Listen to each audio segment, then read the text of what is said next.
तो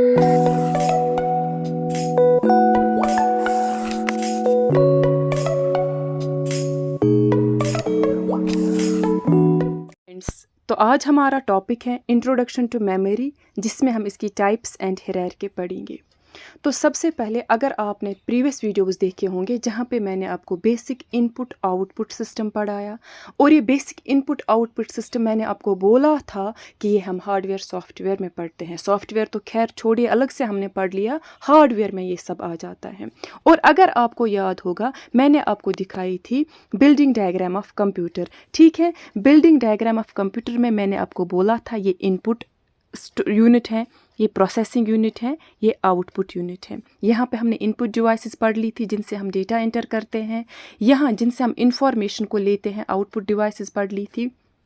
सीपीयू के अंडर मैंने आपको control unit and arithmetic logic unit पढ़ाया था, लेकिन यहाँ पे मैंने आपको बोला था स्टोरिंग यूनिट भी है, यानी जहाँ पे इंफॉर्मेशन जो है स्टोर होती है, यहीं से इंफॉर्मेशन जाती है प्रोसेसिंग के लिए, उसके बाद हमारा आउटपुट आ जाता है। तो आज के वीडियो में हम कोशिश करेंगे क्या समझने की, मेमोरी समझने की। तो इन दिस टॉपिक हम क्या क्या पढ़ेंगे, हम पढ़ेंगे मेमोरी, इसकी हिस्ट्री, इसकी टाइप्स ऑफ मेमोरी। ठीक है, व्हाट इज़ रैम पढ़ेंगे, इसकी टाइप्स पढ़ेंगे, रोम पढ़ेंगे, उसके टाइप्स पढ़ेंगे, फिर पढ़ेंगे मेमोरी की division as per the information जितनी स्टोर रहती है। ठीक है, फिर पढ़ेंगे किस वाली मेमोरी को वॉलेटाइल मेमोरी बोलते हैं, किसको नॉन वॉलेटाइल बोलते हैं, और वर्चुअल मेमोरी क्या होती है। सबसे पहले हिस्टोरिकली अगर हम देखेंगे तो इट वॉज इन 1834। ठीक है, 1834 में चार्ल्स बेबेज, जो कि कौन है, फादर ऑफ कंप्यूटर, उन्होंने बिल्ड किया था एनालिटिकल इंजन। ठीक है, मैंने आपको हिस्ट्री में पढ़ाया था इस एनालिटिकल इंजन के बारे में। वहाँ पे इन्होंने सबसे पहले क्या यूज़ किया था, रीड ओनली मेमोरी को। किसको, रीड ओनली मेमोरी को। और किस फॉर्म में किया था, पंचड कार्ड्स में किया था। ये एक हिस्टोरिकल पॉइंट है, यहाँ पे मेमोरी के एतबार से इम्पॉर्टेंट है। आगे सबसे पहले हम देखेंगे कि मेमोरी है क्या, क्योंकि टॉपिक हमारा मेमोरी ही है, सो बेटर है हम पहले मेमोरी को समझें। मैंने पहले ही आपको बोला जो मेमोरी है ये वो कंपोनेंट है जहाँ पे हमारी इंफॉर्मेशन स्टोर रहती है। सबसे पहली बात यह है कि it is a component of a computer system. ठीक है, अब लेकिन हम क्या इसको बोलते हैं, इलेक्ट्रॉनिक होल्डिंग। ठीक है, बिकॉज जो यहाँ पे कंपोनेंट्स होते हैं वो बने होते हैं सेमीकंडक्टर मटेरियल के। अभी मैं आपको वो रैम की पिक्स वगैरह दिखाऊंगी। तो ये इलेक्ट्रॉनिक होल्डिंग है जहाँ पे क्या क्या रहता है, हमारे इंस्ट्रक्शंस रहती हैं, डेटा रहता है जो कंप्यूटर को चाहिए बहुत जल्द, क्योंकि सीपीयू सर्च करता है डेटा और सीपीयू की स्पीड बहुत ज़्यादा है, इसीलिए वो तमाम चीज़ें कहाँ पे रहती हैं, मेमोरी यूनिट में। तो हम कह सकते हैं मेमोरी यूनिट वो वाला यूनिट है जहाँ पे इंफॉर्मेशन स्टोर रहती है ताकि वो इमीडिएटली यूज़ हो पाए बाय सीपीयू। ठीक है, जो मेमोरी है it is one of the basic functions of a computer. ठीक है, क्योंकि बेसिक फंक्शन क्यों है, क्योंकि अगर ये नहीं होगा कंप्यूटर कोई भी काम, कोई भी फंक्शन प्रॉपरली नहीं कर पाएगा। तो मेमोरी को हम किस लिए यूज़ करते हैं, इसको हम यूज़ करते हैं फॉर कंप्यूटर्स ऑपरेटिंग सिस्टम, है ना, हार्डवेयर एंड सॉफ्टवेयर, क्योंकि यहीं पे ही बहुत सारी चीज़ें टेम्पररली एंड परमानेंटली स्टोर रहती हैं। यहाँ पे आप लोगों ने क्या समझा कि जो मेमोरी यूनिट है ये स्टोर करता है इंस्ट्रक्शंस और डेटा को फॉर सीपीयू। पहले रिसीव करता है डेटा को, उसको होल्ड करता है, फिर उसको डिलीवर करता है, but as per the instructions of CU. अगर आपने building block diagram of computer देखा होगा, वहाँ पे मैंने बोला है जो कंट्रोल यूनिट है यही हर चीज़ को देखता है, यही सुपरवाइज करता है। और जो ये मेमोरी पार्ट है ये कैसे करता है डेटा को स्टोर, या तो टेम्पररी या परमानेंटली। देखिए यहाँ तक आपने समझा कि जो मेमोरी यूनिट है स्टोरेज स्पेस ऑफ कंप्यूटर है। क्यों स्टोरेज स्पेस ऑफ कंप्यूटर है, क्योंकि यहीं पे हर एक चीज़ स्टोर रहता है। अब स्टोर टेम्पररी रहता है या परमानेंट रहता है वो डिपेंड करता है, हम अभी वो पढ़ेंगे कहाँ पे परमानेंट है और कहाँ पे टेम्पररी है। ठीक है, सो हम कह सकते हैं कंप्यूटर मेमोरी में हम क्या करते हैं, डेटा एंड इंस्ट्रक्शंस को स्टोर करते हैं। अब बात यहाँ पे है कि जहाँ पे मेमोरी रहती है ना, जो मेमोरी का सिंगल बिट है, मैंने आपको पढ़ाया है इससे पहले 0 and 1 है ना, 0 एक बिट है, 1 एक बिट है। तो जहाँ पे एक बिट रहता है मेमोरी का एक बिट जहाँ पे रहता है, bit stands for binary digit, है ना, bit stands for binary digit, जहाँ पे ये एक बिट स्टोर रहता है उसको हम बोलते हैं फ्लिप फ्लॉप। क्या बोलते हैं? फ्लिप फ्लॉप, जहाँ पे एक बिट ऑफ डेटा स्टोर रहता है। और जब बहुत सारे फ्लिप फ्लॉप्स मिलते हैं, जब बहुत सारे फ्लिप फ्लॉप्स मिलते हैं, जो मैं आपको कन्वर्जन्स में पढ़ाऊंगी, वो कहलाते हैं रजिस्टर्स। क्योंकि रजिस्टर्स की फिर आप हमें मर्जी है कि हमें कितना डेटा स्टोर करना है। 4 बिट रजिस्टर है, 8 बिट है, 32 है, 64 है, so on and so fourth. यहाँ तक आपने क्या समझा कि जो मेमोरी है, यहाँ पे हम डेटा और इंस्ट्रक्शंस को स्टोर करते हैं, ठीक है, किसके लिए? For CPU. और जो मेमोरी यूनिट है, इसमें हमने पढ़ लिया कि जो छोटा यूनिट है वो बिट है, बाइनरी डिजिट है, और जिस जगह पे ये बाइनरी सिंगल बिट रहता है, place where these single bits are stored, है ना, उसको हम बोलते हैं फ्लिप फ्लॉप। और रजिस्टर क्या कहलाता है? कलेक्शन ऑफ 2 और मोर फ्लिप फ्लॉप्स। अब यहाँ पे आपको बातें कुछ समझनी है। मैंने आपको बोला कि फ्लिप फ्लॉप में एक बिट स्टोर रहता है, और जब बहुत सारे फ्लिप फ्लॉप्स मिलते हैं या कलेक्शन ऑफ 2 और मोर फ्लिप फ्लॉप्स, उनको हम बोलते हैं रजिस्टर। एक बिट में एक, जो मैंने अभी आपको बोला, फ्लिप फ्लॉप में एक टाइम पे या तो 1 स्टोर होता है या तो 0 स्टोर होता है, ठीक है। देखिए सीपीयू क्या डिमांड करता है? सीपीयू डिमांड करता है डेटा एंड इंस्ट्रक्शन, और मेमोरी वो डिमांड फुलफिल करता है ना, क्योंकि मेमोरी यूनिट में ही ये होता है। क्योंकि हमने अभी पढ़ा जो कंप्यूटर मेमोरी है ये होल्ड करती है इंस्ट्रक्शंस, किसके लिए? जो सीपीयू को चाहिए, है ना। लेकिन यहाँ पे आपको एक पॉइंट याद रखना है कि हम बोलते हैं मेमोरी एंड स्पीड, है ना, लेकिन मेमोरी और स्पीड का आपस में कोई ताल्लुक नहीं है। क्यों? अगर हम रैम का साइज इंक्रीज करेंगे उससे स्पीड इंक्रीज नहीं होगी। तो फिर स्पीड किससे इंक्रीज होगी? क्योंकि जो ये रैम है या रोम है, ये तो सिर्फ स्टोरेज कैपेसिटी इंक्रीज करता है। जितनी हम, अभी मैं आपको पढ़ाऊंगी रैम क्या होता है, जितना हम रैम का साइज इंक्रीज करेंगे उतनी हमारी स्टोरेज कैपेसिटी इंक्रीज होगी। लेकिन अगर आप चाहते हो आपके सिस्टम की स्पीड बढ़ जाए, क्या बढ़ जाए? स्पीड बढ़ जाए, उसके लिए क्या चाहिए? उसके लिए जितना अच्छा प्रोसेसर होता है उतनी अच्छी, उतनी बढ़िया हमारी स्पीड रहती है। तभी आजकल हम देखेंगे हम कोर 15, कोर 17 प्रोसेसर्स लाते हैं। क्यों? ताकि स्पीड अच्छी रहे। खैर, यहाँ पे अब आपको क्या याद रखना है? देखिए, मैं आपको डायग्रामेटिकली कुछ पहले समझाने की कोशिश करूँगी ताकि आप लोगों को ये टॉपिक हमेशा के लिए समझ आए, ठीक है। देखिए, ये है हमारा इनपुट यूनिट, ठीक है। ये है, चलिए छोड़िए इनपुट यूनिट को ही, ये है सीपीयू, ठीक है। सीपीयू को क्या चाहिए? सीपीयू को इंफॉर्मेशन चाहिए, और मैंने आपको बोला है वो इंफॉर्मेशन होती है किसके पास? ब्लॉक डायग्राम में मैंने पढ़ाया है मेन मेमोरी में, और मेन मेमोरी में किसके पास? टेम्परेरी होता है रैम के पास। इतना आपको क्लियर है, ठीक है। तो अगर सीपीयू को इंस्ट्रक्शंस चाहिए, ये कहाँ से ढूंढेगा? CPU will search it in main memory. लेकिन मेन मेमोरी के आगे एक और चीज़ होती है जिसको हम बोलते हैं कैशे मेमोरी और कैश मेमोरी, ठीक है। It acts like a buffer between CPU and main memory. जो कैश मेमोरी होता है ये हम अभी पढ़ेंगे, ये क्या होता है। यहाँ पे जस्ट आप समझ लीजिए कि सीपीयू कहाँ कहाँ पे सर्च करता है। मेन मेमोरी के आगे क्या आया? Cache memory. कैश मेमोरी के पहले भी एक चीज़ है जिसको हम बोलते हैं रजिस्टर। यहाँ पे सिर्फ आपको याद रखना है कि अब सबसे ज़्यादा स्पीड किसकी होगी? रजिस्टर की होगी। इसके बाद किसकी होगी? कैशे मेमोरी की होगी। फिर किसकी होगी? मेन मेमोरी की होगी। जो कैशे मेमोरी है it is part of main memory, लेकिन जो ये रजिस्टर्स हैं इनको सीपीयू अपने लिए यूज़ करता है। तभी हम बोलते हैं register is the part of CPU, not the part of main memory. ये पॉइंट्स आप नोट डाउन करेंगे कि cache memory is the part of main memory and register is the part of CPU. अब थोड़ा हम यहाँ पे जाने की कोशिश करेंगे कि मैंने यहाँ पे शॉर्ट पॉइंट्स में क्या लिखा है कि जो फास्टेस्ट मेमोरी यूनिट है अब कौन है? रजिस्टर। क्योंकि मेन मेमोरी से पहले क्या है? Cache line. कैशे लाइन से पहले, कैशे मेमोरी से पहले क्या है? रजिस्टर। तो सबसे ज़्यादा फास्ट स्पीड किसकी है? रजिस्टर की। रजिस्टर की या कैशे मेमोरी की। अगर इन टर्म्स ऑफ मेमोरी बात होगी तो कैशे मेमोरी है फास्टेस्ट मेमोरी यूनिट। अगर यहाँ पे ऑप्शन रजिस्टर होगा तो आप रजिस्टर को टिक करोगे। और जो एक्सपेंसिव कंप्यूटर की मेमोरी है वो रजिस्टर्स हैं, कैशे हैं एंड रैम है। तभी जितना आप प्रोसेसर अच्छा ढूंढते हो फ़ोन का, जितने रैम्स का आप फ़ोन ढूंढते हो, उतना ही वो कॉस्टली होता है। ठीक है, स्लोवेस्ट मेमोरी है डिस्क, इसको हम सेकेंडरी मेमोरी में पढ़ेंगे।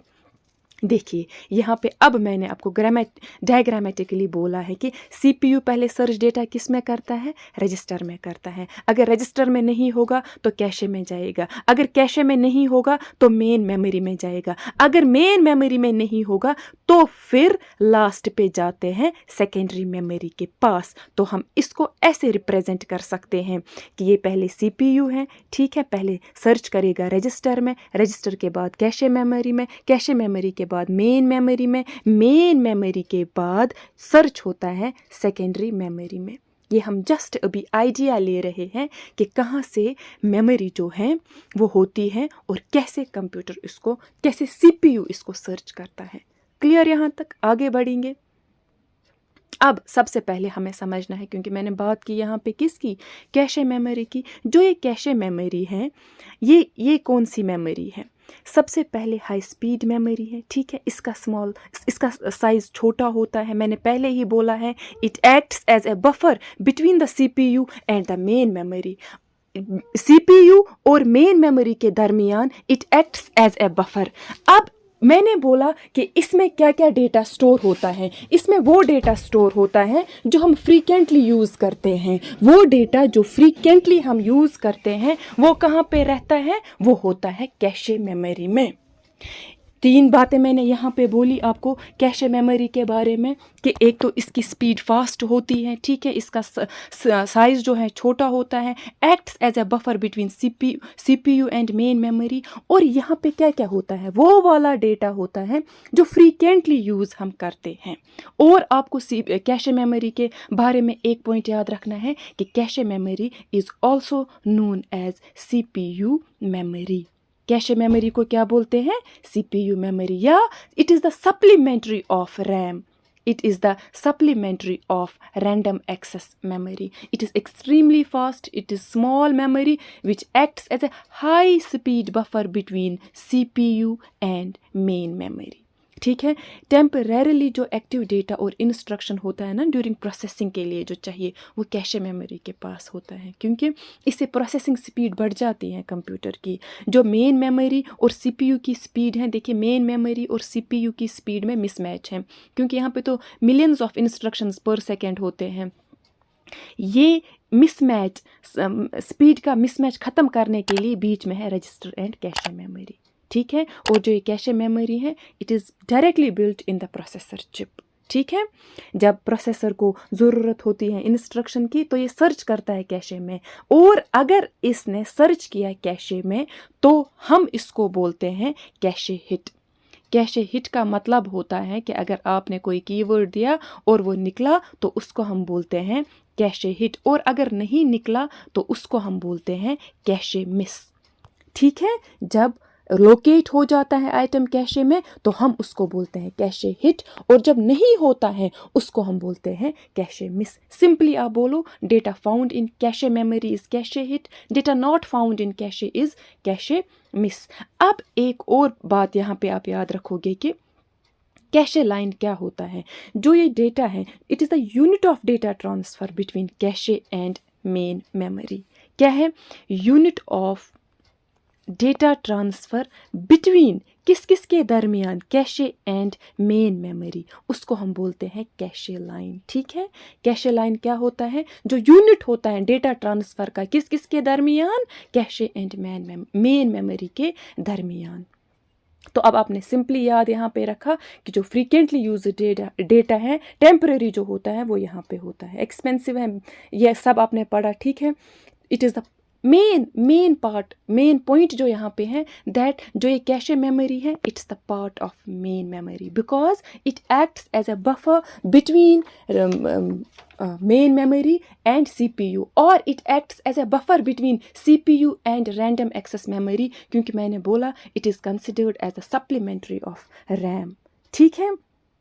और मैंने ये भी आपको बोला जो CPU की स्पीड है वो फास्टर है देन मेन मेमोरी, तभी वो मिसमैच डिक्रीज करने के लिए between CPU and main memory तभी हम ये चिप इंसर्ट करते हैं किस किस के दरमियान, CPU एंड मेन मेमोरी के दरमियान, because its access time is close to the processing speed of CPU। I hope यहाँ तक आपको कैशे के बारे में सारे पॉइंट्स क्लियर हुए हैं। अब यहाँ पे कुछ एडवांटेजेस हैं, है ना, फास्टर है मेन मेमोरी से और बहुत कम टाइम लेता है ना। डिसएडवांटेज क्या है, इसकी कैपेसिटी लिमिटेड है यूजुअली, क्योंकि ये बहुत एक्सपेंसिव है। यूजुअली हमारे पास इसके क्या क्या साइजेस आते हैं, 2 MB हैं, है ना, 5 MB हैं, 10 MB हैं, 15 MB हैं, 20 MB हैं। जितना फिर आप आगे डिमांड करोगे उतनी प्राइस बढ़ जाती है because it is very expensive. तो ये आ जाता है इसके डिसएडवांटेजेस में। क्लियर यहाँ तक। फिर मैंने आपको पढ़ाया रजिस्टर, है ना, क्योंकि मेन मेमोरी से पहले कैशे में गया, कैशे से पहले रजिस्टर में गया। अब ये रजिस्टर क्या होता है ना। रजिस्टर देखिए सबसे पहले जो स्मॉलेस्ट एंड फास्टेस्ट मेमोरी है कंप्यूटर की वो कहलाती है, कहाँ पे होती है, उसको हम क्या बोलते हैं, रजिस्टर। अभी मैंने बोला register is not the part of main memory because इसको कौन यूज़ करता है, CPU, it is located in the CPU। तो हम कह सकते हैं रजिस्टर जो है it is the smallest data holding element. ठीक है, जो हम फ्रीक्वेंटली डेटा यूज़ करते हैं सबसे ज़्यादा एक्टिव एंड फास्ट वो रजिस्टर्स में होते हैं। और इसकी स्टोरेज क्या है, टेम्परेरी है। इसकी स्टोरेज क्या है, टेम्परेरी है, because it holds a small amount of data. करीबन 32 to 64 बिट्स इसमें डेटा स्टोर होता है, किस में, रजिस्टर में। और ये बात आपको याद रखनी है कि it's not the part of main memory, क्योंकि मैंने आपको बोला जो हमारे पास, जो आपने लास्ट वीडियो देखा होगा वहाँ पे मैंने बोला जो CPU है रजिस्टर्स से इंफॉर्मेशन लेता है ना। उस दिन मैंने आपको 2+2 की एग्जांपल दी थी, है ना, 2+2 की। हर एक अलग अलग अपने रजिस्टर में बैठेगा। जैसे मैंने बोला था ये 2 and 2 क्या, इनको हम क्या बोलते हैं, इनको हम ऑपरेंट्स बोलते हैं, प्लस को ऑपरेशन बोलते हैं। लेकिन हर एक रजिस्टर में अपना अलग अलग डेटा होता है और इन्हीं रजिस्टर्स का यूज़ कौन करता है, CPU यूजुअली, क्योंकि ये ज़्यादा महंगे भी होते हैं। 32 to 64 बिट्स यहाँ पे डेटा स्टोर रहता है। क्लियर। अब आपको ये सीक्वेंस समझ आई होगी कि CPU पहले डेटा को कहाँ से फेच करने की कोशिश करता है, रजिस्टर। रजिस्टर में ना मिले तो किसके पास जाता है, कैशे। कैशे के पास ना हो तो किसके पास जाता है, मेन मेमोरी। मेन मेमोरी के पास ना हो तो सेकेंडरी मेमोरी में जाता है।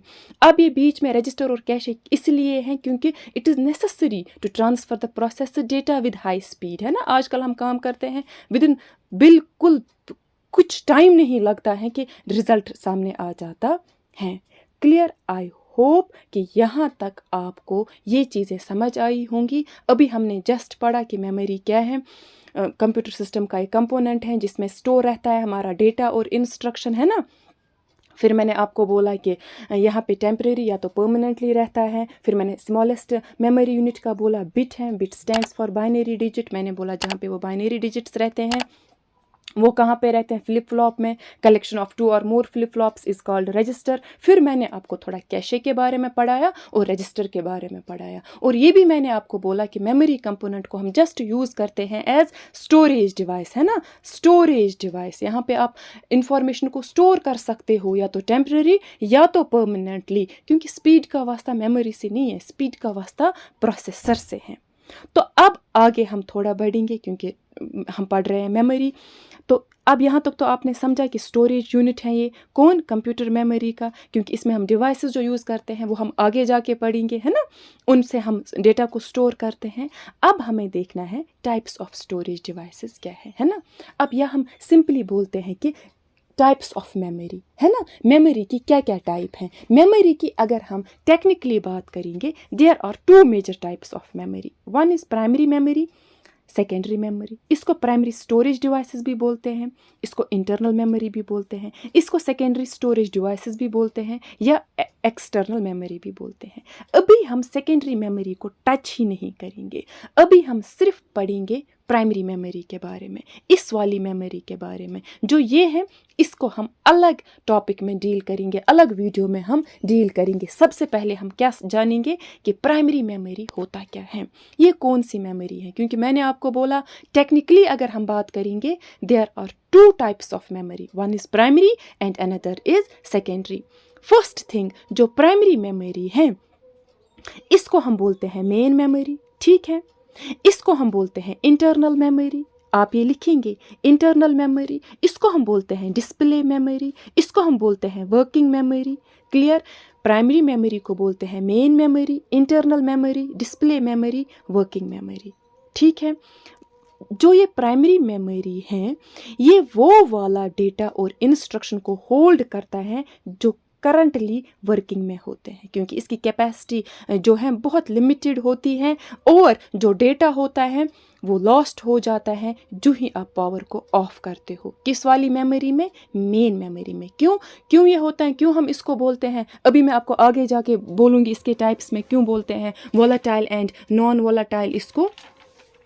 क्योंकि यहाँ पे डेटा टेम्परेरी स्टोर होता है। वोलेटाइल इसलिए है because it loses the contents once the power supply is off. Because जो ये यहाँ पे जो डिवाइसेस हैं they are made up of semiconductor material, ठीक है। ये उतनी फास्ट तो नहीं है कि जितनी रजिस्टर्स है। मैंने पहले ही बोला नंबर 1 पे फास्टेस्ट डिवाइस कौन है? रजिस्टर। अब जो ये मेन मेमोरी है इसकी जो स्टोरेज है वो सेकेंडरी मेमोरी से कम है, ठीक है। फास्ट है, ये कॉस्टली भी है, इसकी कैपेसिटी कम है। इसको कंप्यूटर अपने लिए यूज़ करता है क्योंकि it is in built on motherboard of computer. इसको हम यहाँ से अटैच नहीं करते हैं। प्राइमरी तभी कहलाती है वर्किंग या मेन मेमोरी तभी, इंटरनल मेमोरी तभी कहलाती है because it's in built on motherboard of computer and is capable of sending end receiving data at a very high speed. क्योंकि जो ये प्राइमरी मेमोरी में डेटा होता है इसको CPU डायरेक्टली एक्सेस कर पाता है ना। जो यहाँ पे मेमोरी है it is directly accessed by the processor, ठीक है। और मैंने क्या आपको यहाँ पे इम्पॉर्टेंट बात बोली कि it is made up of electronic circuits, जिसका क्या मतलब है, ये वोलेटाइल है। उसका क्या मतलब है कि डेटा तब तक रहेगा जब तक वोल्टेज सप्लाई ऑन होगी। यहाँ पे कुछ और बातें, यहाँ पे मैंने आपको बोला मेन मेमोरी इसको बोलते हैं वोलेटाइल। इसीलिए वोलेटाइल क्यों बोलते हैं? क्योंकि अगर आप काम कर रहे हो, अगर पावर सप्लाई ऑन है तो डेटा वहीं पे रहेगा, जो ही पावर सप्लाई ऑफ होगा तो डेटा लॉस्ट होगा, तभी हम इसको बोलते हैं वोलेटाइल मेमोरी। मेन मेमोरी इसलिए बोलते हैं क्योंकि it is used by the computer for itself, ठीक है। ये मैंने आपको बोला डेटा लॉस्ट हो जाता है जो ही पावर ऑफ होता है, इसको हम बोलते हैं वर्किंग मेमोरी ऑफ कंप्यूटर। और मैंने ये भी बोला सेकेंडरी मेमोरी से फास्टर है। इसके बगैर, प्राइमरी मेमोरी के बगैर कंप्यूटर काम नहीं करता है, ठीक है। तभी हम इसको बोलते हैं सिस्टम मेमोरी। प्राइमरी मेमोरी के बगैर कंप्यूटर काम नहीं कर पाएगा, कुछ भी कोई भी फंक्शन नहीं होगी, तभी हम इसको बोलते हैं सिस्टम मेमोरी। अब आपने कितने नाम याद रखे मेन मेमोरी के? प्राइमरी मेमोरी को अब हम क्या क्या बोलते हैं? प्राइमरी मेमोरी को हम बोलते हैं, सबसे पहले बोलते हैं internal memory, display memory, working memory, main memory, system memory, because it is essential for computer to operate, है ना। CPU के लिए यही डेटा और कमांड्स को स्टोर करता है। अब जो ये प्राइमरी मेमोरी है इसकी भी 2 टाइप्स है। प्राइमरी मेमोरी की 2 टाइप्स है, एक है रैम, दूसरा है ROM. RAM stands for random access memory, ROM stands for read only memory. अब हमें पढ़ना है रैम क्या होता है और फिर पढ़ेंगे रोम क्या होता है और फिर उनकी टाइप्स हम अलग अलग से पढ़ेंगे इंशाल्लाह हमारे नेक्स्ट वीडियो में। तो यहाँ तक आई होप आपने क्या क्या समझा। आपने समझा मेमोरी क्या है। हिस्ट्री में चार्ल्स बेबेज ने पहले एनालिटिकल इंजन में यूज़ किया था रोम को in the form of punched cards. फिर आपने पढ़ा CPU पहले कहाँ सर्च करता है, फिर कहाँ सर्च करता है। उसके बाद आपने पढ़ा कि प्राइमरी मेमोरी क्या होती है, उसके नाम पढ़े। और फिर आपने पढ़ा प्राइमरी मेमोरी की 2 टाइप्स हैं, एक है रैंडम एक्सेस मेमोरी, दूसरा है रीड ओनली मेमोरी।